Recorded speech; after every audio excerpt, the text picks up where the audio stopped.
Hi, I'm Matthew Dirst. I'm the Artistic Director of Ars Lyrica Houston, and I'm here with my colleague.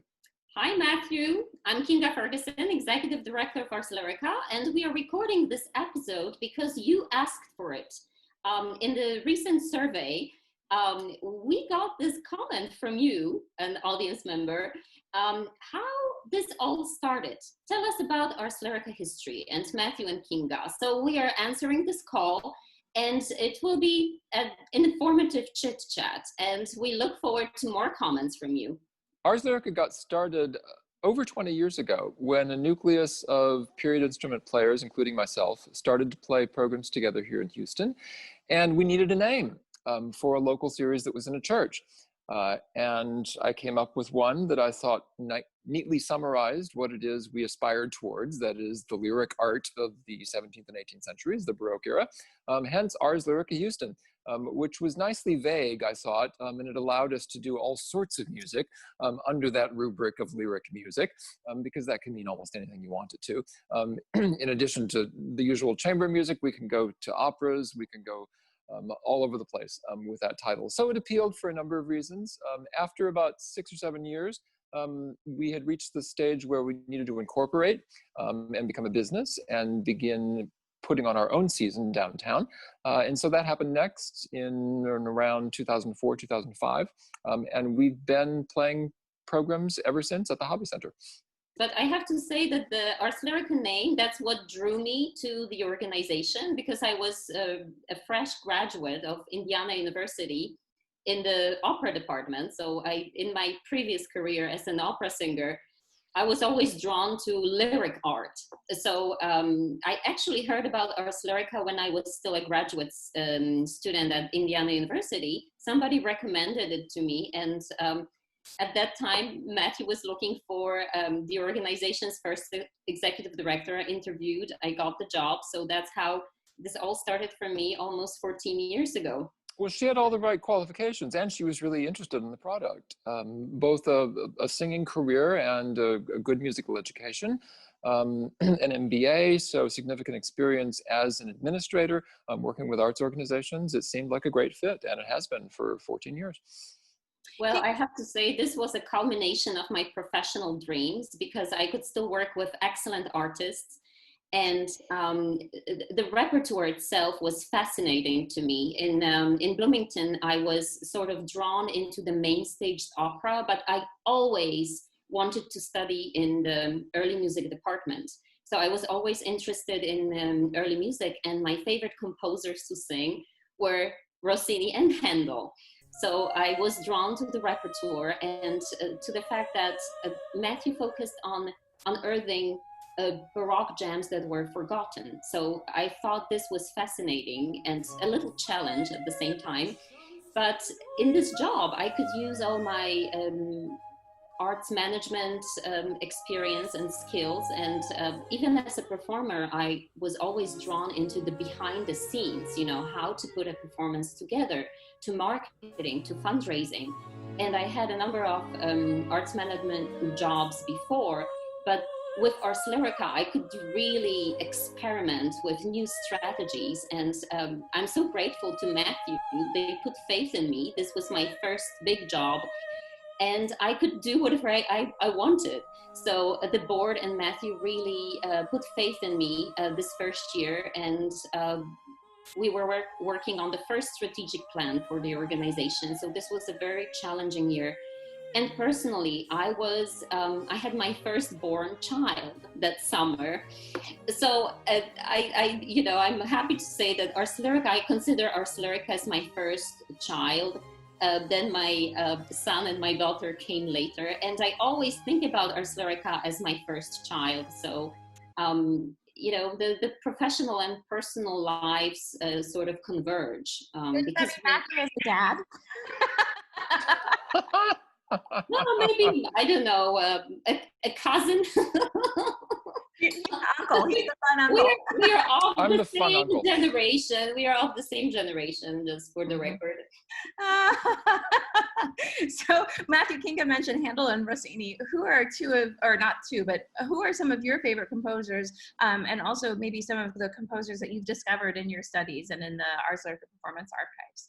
Well, the composers that I've been the most grateful to spend a lot of time with Ars Lyrica, would be Monteverdi, um, Handel, Bach, those three principally. We've also dabbled all over the place in earlier music.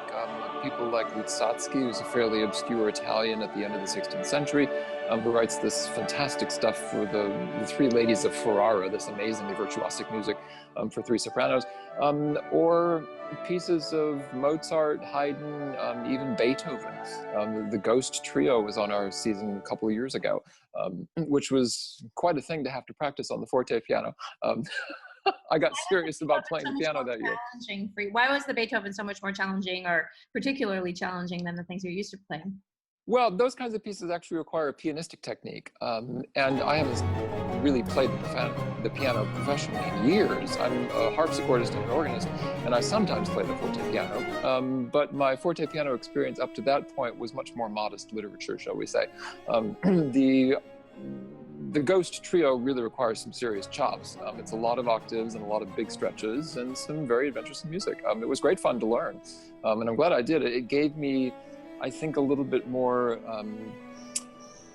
enthusiasm for playing more of that kind of music. So we did that Pleyel Trio, for example, this summer, which is kind of comparable in terms of scope, not nearly as hard as the Beethoven, but in terms of actual time at the keyboard, it's about the same. So it's been fun to play.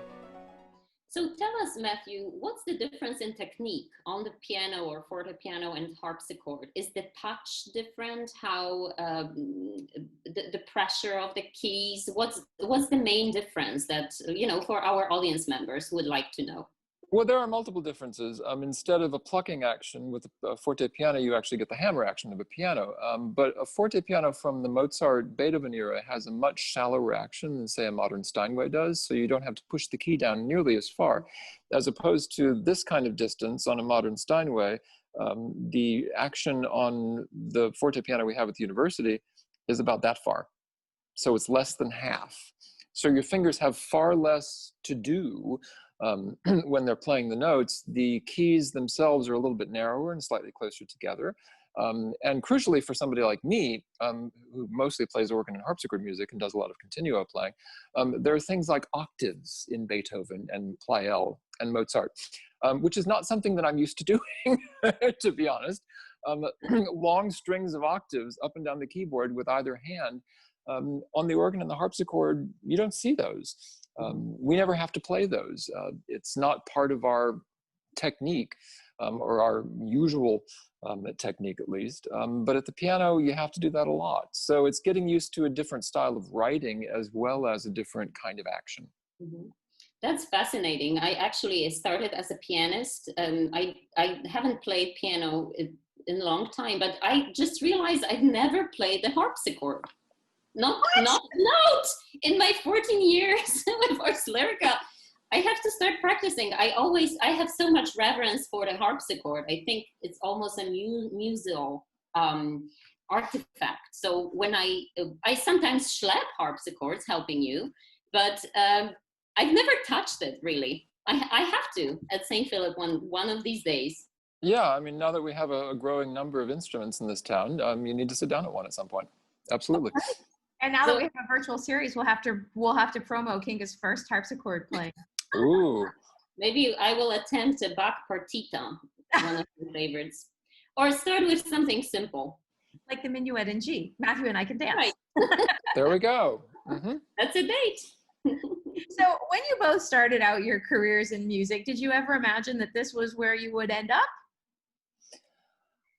I kind of suspected it. I always suffered from professional schizophrenia, or maybe rather a duality. I was always focused on performing music, but I was always interested in the behind the scenes. So I was always keeping part-time jobs in arts management, or I was also interested in foreign cultures, languages. So it was always a convergence of performing arts, management, and international relations. So I didn't really plan for it. It wasn't my professional goal when I started in my 20s as a singer, but it just, everything I did led to it. And an MBA and then working in Paris with some classical music agencies. And I also worked in Bloomington at international harp competition. So this was a big international event.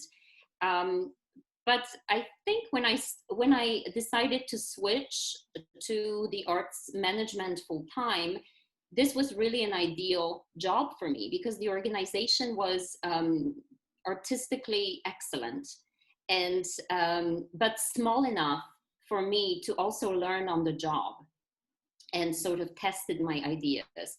So in many ways, this was an ideal position for me. So I came to this country to study opera. I was always thinking I would be this grand opera singer, and it just didn't pan out. You know, I also wanted stability, and I also wanted to be in charge of things and make an impact. And being an arts administrator gives you that, because you can create things, and being an artist on top of that, you always look for out of the box solutions. And you create programming, but also opportunities and connections between your audiences and your patrons and the artists. So this was really fascinating to me. But no, I never dreamt I would end up as a director of an early music group. But it turned out to be an ideal fit. Matthew, what about you? Yeah, I don't think I ever imagined this when I was younger, certainly. I never sat down at a harpsichord until I was in my 20s, when I was in a master's program at SMU. When I was an undergraduate, I was playing the piano seriously, learned a couple of big knuckle-busting concertos, and took an organ degree, and thought I would end up, in a full-time church job or something as an organist and music director. My life took a different turn, though. After a master's degree, I went to Paris to study for a few years, was at the same conservatory as a very engaging and wonderful harpsichordist. And that led me eventually to go back to the US for a PhD in musicology. And I was also studying harpsichord with Alan Curtis the entire time while I was in California. And he was really an inspiration. He essentially had been doing a group like this for many years, doing obscure 17th and 18th century Italian operas with his group Complesso Barocco in Italy during the portion of the year that he lived there. And when I arrived here in Houston, there was not a kind of infrastructure really to support that kind of activity. I was charged with leading a collegium at the university, which was mostly singers because we had no collection of old instruments. And this is actually one of the reasons why Ars Lyrica was formed. It was essentially a pit band to accompany the singers that I was working with at the university as part of my job there. Eventually that took on a life of its own, and Ars Lyrica is really its own thing these days. And it's been very gratifying to see sort of one thing at a time in my life leading to something else, just because I happened to be in the right place at the right time and there were the right people around, essentially, to make it happen. Yeah, well, it's much more than just being in the right place and sort of this thing evolving. Ars Lyrica has become an integral part of the Houston music scene and a part of the city's education offerings and outreach offerings as well, with partnerships in medical centers and diverse range of partnerships, actually. So where do you think ALH is headed with all of these partnerships and 15 years almost of performances? What's next? That's a very good question. I think continued growth. I'm hoping that our biennial opera productions, for example, spark some interest in town, because after all, this is an opera mad city. We love to support the opera here, and we've got strong support already. We could always use more. Those productions are a wonderful opportunity for us to share Baroque stagecraft and Baroque music making with a large portion of the operatic public that doesn't get a chance to see that very often, because period productions are not something that any of the other local companies do much of. So I feel that we're filling a really vital part of the arts ecosystem here by offering a wide range of mostly Baroque music on period instruments, and occasionally doing big productions that appeal to a wide public. Yeah, not just in Houston, but actually around the country and around the world, as there aren't many people or cities that can support these kinds of productions and collaborations that you've been able to form throughout all of these years. Yeah, indeed. We've managed to get a great virtual audience going, especially in the last couple of years with our simulcasts, with live streams. And over the last 6 months, of course, since the pandemic started, the virtual content has been vital to keep us connected with both local patrons and patrons now all over the globe. So Kinga, we know that Matthew's been responsible for all of this artistic output that has developed an identity for Ars Lyrica. What about those partnerships and relationships that you have been so foundational in nurturing that have connected Ars Lyrica beyond the music? Well, I truly believe that we need to get out of concert hall and really serve the local community with music and accompany their lives with music, sort of on their daily journey. So when I started some years ago, what was important for me to also see performances in the community and in schools. So we started a pretty robust program with school educational programming, but also building partnerships with community venues. We have an ongoing partnership with the Museum of Arts Houston, Rienzi, Bayou Bend. We did several performances at Discovery Green. Now we are working on a new collaboration with Rothko Chapel and the Holocaust Museum. And we perform at kids' festivals. We perform everywhere we can. We perform at the airports. We have a wonderful collaboration going on with the airport system, Harmony in the Air. Our artists have been performing there for the last 4 years almost. So that's where it's going. We want to present this music in town, not just in Zilka Hall. So I'm very proud of those collaborations because they build a local community and they serve the community outside of a concert hall. We are also serving diverse communities. We reach out to underserved kids in public schools, to some free events that are available at the Children's Museum of the Museum of Fine Art. So we truly serve a wide range of communities in Houston. And of course, with virtual programming, now we are going global and we are expanding our reach. But I think the outreach programs, especially, that's the next step of development. Our ongoing collaboration with the Young Audiences of Houston and Arts Connect will also open new doors, because now with the virtual education, we can present even more programs, so social emotional programs, bilingual programs, which I'm especially passionate about, to many more kids and teachers, and really fit within. It's so important that we are not just presenting music, but really connecting with those audiences in different ways, right?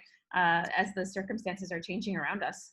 Yeah, so we are kind of small and nimble, our favorite quote, but it's true, you know, we can adapt to new circumstances quickly. And, you know, we live in a cosmopolitan city. We have such a diversity. And to us, to me, especially, you know, I raise my kids bilingually. It's our roots. And, you know, with the Hispanic population being almost 50% in our city, we cannot ignore Spanish. You know, we have to produce music and programs in Spanish. And also other communities, we are planning on producing programs in Arabic and Chinese and Russian and Polish and French. So we truly try to reach out to different communities and also celebrate our roots. Because it was, you know, I lived in many different countries before moving to Houston. And I think living in a foreign country, learning a foreign language is such a humbling and enriching experience. And it sort of conditions you in resilience. You have to learn new things. You have to be open to new trends, new cultures. And I think as an sort of international group, because we perform music from different Western countries, we have to focus on diversity as well. So to me, multiculturalism, bilingualism is important in our programming. we have some amazing bilingual programs, not just in outreach, but of course with the Western European heritage of early music, you have so many different countries. And Matthew, you've done a brilliant job of highlighting some of those. Do you have any favorite performances? I know that the Goya program was a huge hit. Do you want to talk a little bit about Goya and maybe some of the others that have really resonated with our audiences? Yeah, the Goya program was great fun last February. Richard Savino, our frequent collaborator, who hails from Northern California, an expert guitarist and plucked instrument player, it came here with a program that he'd devised and done a few other places, and we gave it new life on the Zilka stage. He is a musician and a music scholar, but also he has a strong interest in art history. And he's done several of these programs now that combine visual projections of art, in this case, art of Goya, against music from those turbulent times, that is from the sort of late 18th on into the early 19th century in Spain. And that music is a fascinating place to wallow, just because there's such a lot of rich and kind of experimental music. Those guitar quintets, nobody else was writing music like that when Boccherini was doing it in the early 19th century. So those were great fun to put on, and Richard thought very carefully about how to flesh some of these essentially blueprints out into some interesting scorings for our ensemble of a couple of violins, continuo players, and we had Ceci Duarte, mezzo-soprano, joining us for that.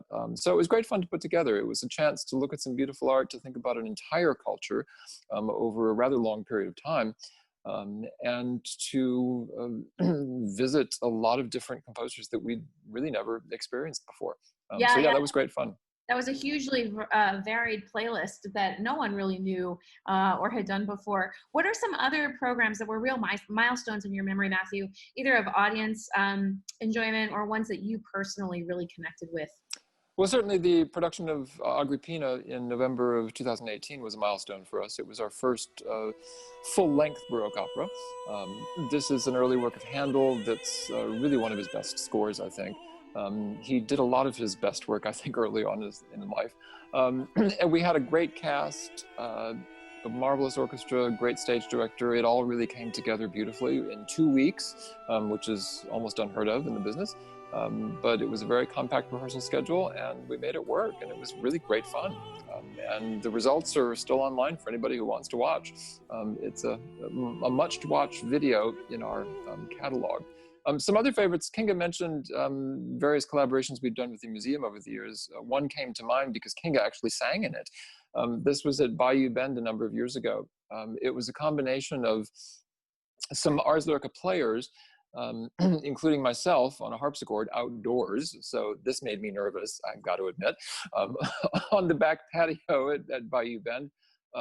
Our favorite harpist in town, Becky Baxter, I think there were a couple of violins, there were some students from the university who had recorders, and I had some singers from the university as well, and Kinga sang on the program. We had 3 different musical stations in the gardens at Bayou Bend for one of their big garden parties that's open to the public, and thank God it didn't rain that day. And the air that would have been low. Yes, because that would have been catastrophic. It was nice enough to be outdoors with the instruments, and it wasn't bad. It wasn't really hot, but it all worked beautifully. This was a program that did give me more than a little bit of heartburn trying to organize it, because I can't be in multiple places at once, and if I was sitting at the harpsichord playing for somebody, I couldn't make sure that what else was going on elsewhere on the grounds actually took place. I just had to trust on faith that it did. We have great pictures of it that we've used many times in publicity because they're really beautiful. Performers were in costume, people were enjoying themselves, wandering around, listening to the music.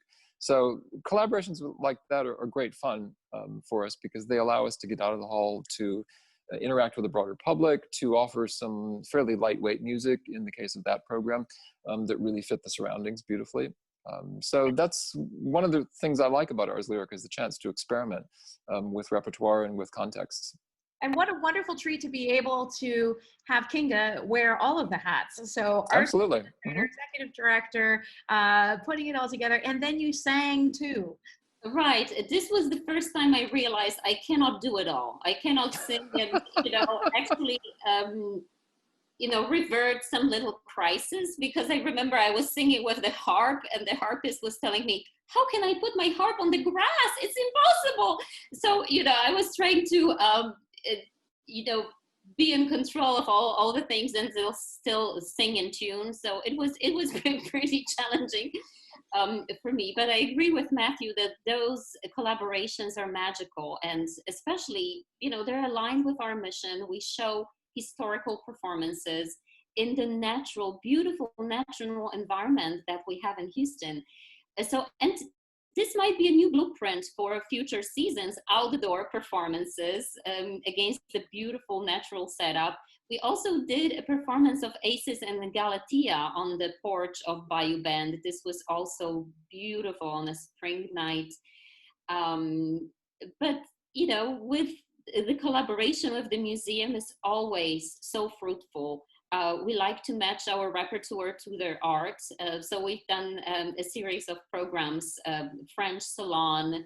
I think my favorite was Monteverdi music and Titian art.